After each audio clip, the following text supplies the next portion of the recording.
So Bruce, we've moved to a round pen now. So what might be the advantage of working in the round pen, and what are we going to do with our horse now? What we're going to do is just show a technique. This is a safe place to kind of introduce a horse to pulling something, in the sense that you know, he can't escape from you.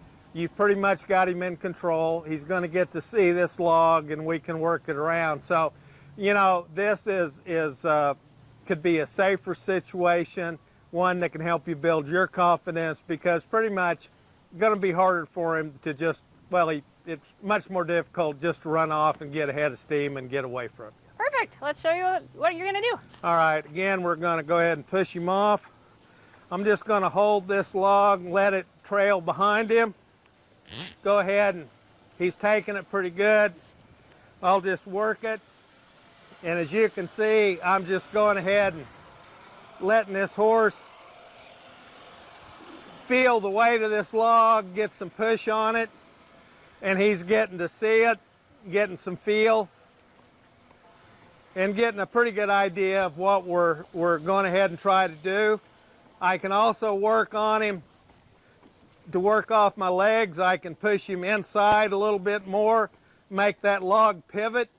Then I can push him back to the outside and get him back where we're pulling that log behind us. And so here I've got a situation where I can make this horse accomplish different things and get him a feel to work off my legs as I practice and work this log.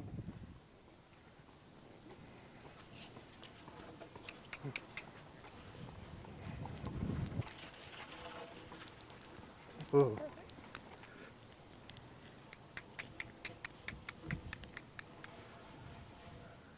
So one thing you might be asked to do at one of our competitions is pull that log in a figure 8. How would we introduce the horse to the idea that it has to move around like that? Basically what we're going to go ahead and do is, to get that figure 8, we're just going to go ahead and pull that. And we've got him pulling off to the right, and from behind him, we're going to get into a trickier deal, is let him feel that on his hip, on his hocks, getting a feel for where that's at, and getting him to accept it. So a lot of that is going to go back to groundwork, building his confidence. Another thing we can go ahead and do is bring that around. As we change directions, we can go ahead and help get that over his hip, but then again, the horse still has to get a feel for that over his hip, and that feel for what we're trying to do. And so a lot of this will just be time and trying to build his confidence into what he can accept, and so again, it goes back, doing things, taking the coil of your rope, rubbing it on him.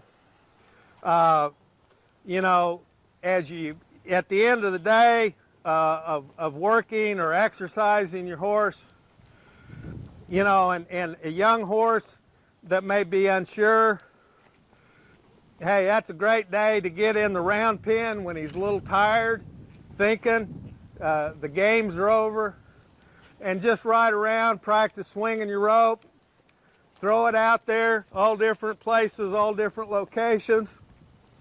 Just ride around, rub that rope over his hip. Now, if he gets a little scared, takes off, we're okay, because pretty much he's trapped in here. And you can probably ride him as fast as he can run in here, or that would be the theory. So what we can do is we can go ahead, keep taking different shots, practice swinging on both sides, throwing it over different places, bringing it back, practicing her dally, not looking at the horn, thumb up, and just rubbing this all over, getting him used to it. And you never know where they're going to be nervous, they're going to be a little surprised. So, you know, again, practice swinging, practice on both sides of the horse, practice throwing it underneath him, let him learn to walk through it. He's not going to get in a bind. Let him walk over it, bring it back around. And a lot of this in this controlled environment can really be a good situation because we can go both ways. And we can practice. Now, we don't have a dummy here today, and we're too lazy to go lift a bale of hay. But you know, one of the things we may have to do is rope a dummy. And so get your horse, you know, get that dummy out there, ride him around it, get him used to it, then practice. Just here, we're just roping the end of that pole, but we've got this horse comfortable. You can see he's very relaxed, very comfortable in what he's doing. So it's not a big situation when we sit there and practice. And this is good too because here's a horse getting a chance to cool out, think things over. You know, don't fuss with him too much. Just find that situation where you can rope it, be comfortable. Great place to practice. Good for man and horse.